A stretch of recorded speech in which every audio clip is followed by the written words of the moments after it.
Hello guys, in today's video I'm gonna show you how to change your role name, how to add your role name on your account on Discord, on your server, easy and quick.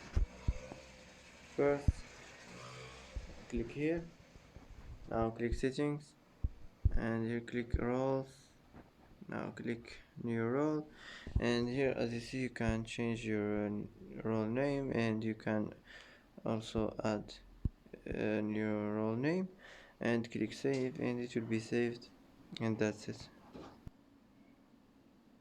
And that's it for today's video. If you like this video, don't forget to like and don't forget to subscribe.